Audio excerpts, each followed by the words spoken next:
just for the record, we will all file bankruptcy and we will all go back to school.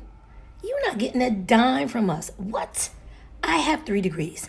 I'll go get another one. I'm a black woman. Black women are the most educated populace on this planet. We go to bed, wake up, and decide, okay, we're bored. Let's go get another degree. Are you kidding me? I will take 2 to 3 credits per semester, per year, until the next administration gets here and figures this all out. You're not getting a dime from me, Donald Trump. Because see, what you don't understand, while you are trying to crush the middle class and destroy the lower class, we're thinking 10 steps ahead of you. You've been wanting that degree, go get it now. If you've been wanting that 2nd or 3rd degree, go sign up now. Sign up part-time. Get those credits. Stay in school as long as you need to wait out this administration. May 5th, you're gonna be in for a rude awakening. Trust me. Last night I had to log into my student loan account to print out the paperwork to have my taxes done today. So I got to get a glimpse of my student loan balance for the first time in, I don't know, presumably a year. I honestly don't remember knowing what I owed still. Now, for point of reference, I graduated in 2011. Okay, so I've been making student loan payments for almost 14 years. I actually did the math. It was about 165 monthly student loan payments that I've made so far. Okay, now I went to pharmacy school. I'm a pharmacist. That's a doctorate degree. It took 6 years. I went to a private school, not because I wanted to, but at the time, there were only 6 schools in the state of Pennsylvania with a pharmacy program. 2 of them were state schools, 4 of them were private. Chose the school I chose because they gave me a $12,000 a year academic scholarship for the first 4 years. So I got $48,000 worth of academic scholarship. So that's why I chose that school. So my education, even with the scholarship, cost still like $250,000, roughly. Now, I'm fortunate. My parents paid for a really good chunk of that, over $100,000. I don't remember the exact numbers, honestly, of how it all washed out. But I do know when I got my first student loan bill in the mail, well, I almost shit a brick, but my balance was like right around $125,000. Okay, 165 monthly payments on $125,000. How much do you think I still owe? $78,000. Yeah, I don't know. The math isn't mathing. Now, full disclosure, I did refinance at some point, which is a horrible idea. Like at the time, it seems like a good idea because the monthly payments are so like overwhelming. But in the long run, you're screwing yourself when you refinance a student loan. You just are. So 165 monthly payments. I never deferred it. I never missed a payment. And I still owe $78,000. And I've been out of school for 14 years. My oldest turns 10 next week. So realistically, if she decides to go to college, I'm going to be still paying my student loans and likely still owe like $30-some thousand on my student loans when I'm trying to figure out how to pay for her college. And I don't know what the solution is to this whole situation. I don't think loan forgiveness is fair. I don't think taxpayers who didn't go to college should have to have their tax money pay off the student loans for those who did choose to go to college. I don't think that's fair at all. But I do think something needs to be done because universities are charging like obscene tuition. Student loan companies are doing predatory lending to children and setting up people for like a lifetime of debt. Like you're starting out your adult life with like crippling debt. And I don't know what the solution is here, but something isn't working. These student loans, like the calls, are really making me regret ever going to college, considering I'm not even doing anything in my degree.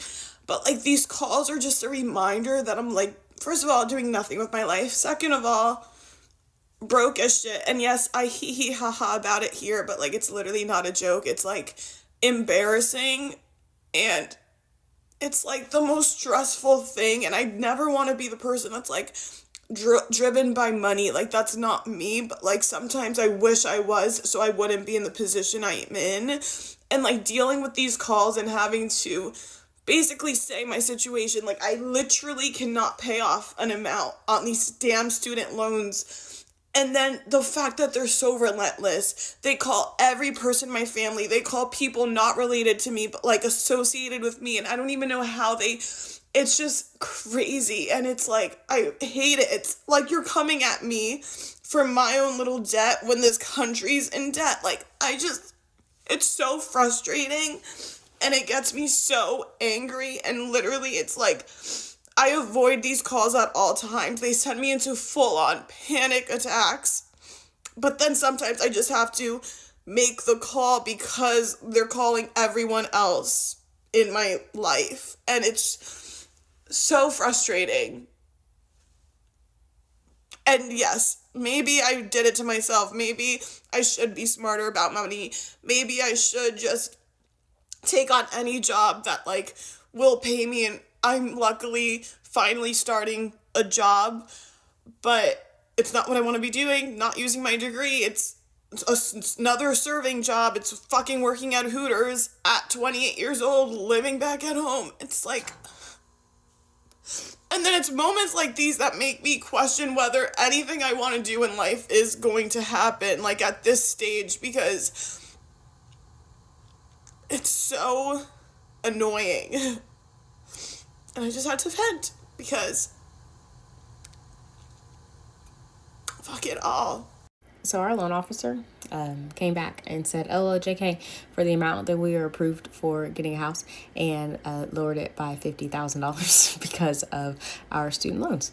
So the number really wasn't an issue at first, but now that everything happening with student loans and everything, we'll have to start making payments on them in February for my husband and March for me. So our loan officer was like, "LOL, nah, dog, we're not approving y'all for that amount."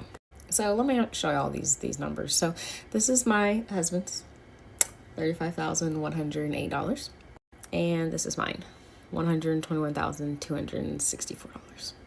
So of course, we're obviously bummed out. I think I'm more so bummed out because I just feel like I am just kind of stuck in this financial hole. And I know that the path for me was to open my practice and right out of school and yada, yada, yada.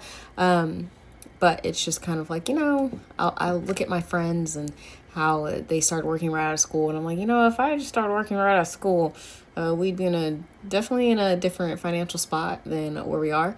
But, I can't compare. But, it's heavy. It's heavy because I'm working really, really hard at this practice. If you've ever started a business, you work the hardest, but at the beginning stages, you definitely make as if you're not working at all. So this year I am going to work really hard with social media, and I'm going to use all of the money that we make from social media and put it directly towards our loans. So I will share that process of how we get everything broken down and just how much we're putting towards the loans and how much I'll make every month off social media. And I just hope that, this is just the year that social media just takes off, even though TikTok might go away. I don't know. I really don't know, but that's where we're at. So, that's what we're just going to have to do. Unless 135,000 people Venmoed me $1 to put towards these loans, I got to get in my bag and get to recording some content. Okay, I actually need TikTok to vent for a second. If you're a lawyer or anyone really who has graduate student loans and didn't have any help when they went to law school or medical school and all that, how are you guys feeling right now? Because I feel like my entire life I've done everything right, per se. I've went to college, I went to law school, I worked my ass off. I'm still working my ass off, and honestly, part of me is like, why did I do this to myself, But with all of that, I have student loans, and in order to pay them off and not have an insane amount of interest, you have to pay a shit ton off a month, right? But in this economy and with the types of jobs available, it's hard to do both, It's almost as if, should I just for the next 20 years not buy a home, not have a family, and pay off my student loans? Or should I live my life, pay off what I can, be a mom, have kids, get a house, and obviously over time I'm going to have to pay a hell of a lot more? I don't even know. And then there's the whole, I used to have a payment plan, but now all of that's paused because of the new administration. No one really knows what's going on, and just kind of feels like a mess. And I don't know, I just feel like there's no winning in life. There's no winning.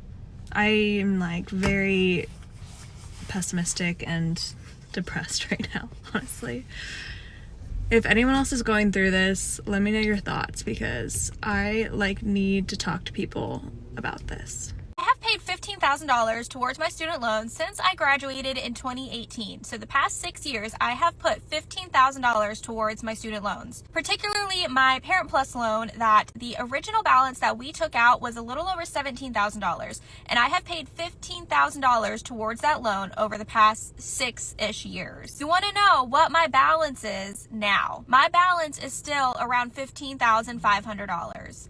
So that means I have spent $15,000 over the past 6 years for my balance to only go down by $1,500.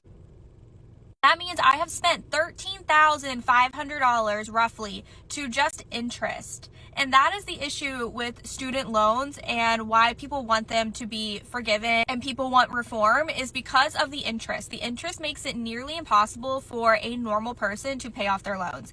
I have no problem paying off the loans that I took out from the government. I have no problem paying them back. I have been paying them back. I've been making my payments every single month, but the interest makes it impossible for you to be able to actually pay down your principal balance so you can pay them off one day. Interest compounds daily, not like a normal car loan or like a mortgage or credit cards or anything like that. Like, student loans are so different, and the interest goes up so incredibly fast that unless you have large amounts of money to make large payments to pay down your principal, you are just basically never going to be able to pay off your student loans. And it's absolutely insane that I have essentially wasted over $13,000 the past 6 years trying to pay off these loans, and my balance has only gone down about $1,500. That's absolutely insane. It literally makes me sick to my stomach that I have wasted that much money over the past 6 years by being responsible and paying my loans. It's so gross.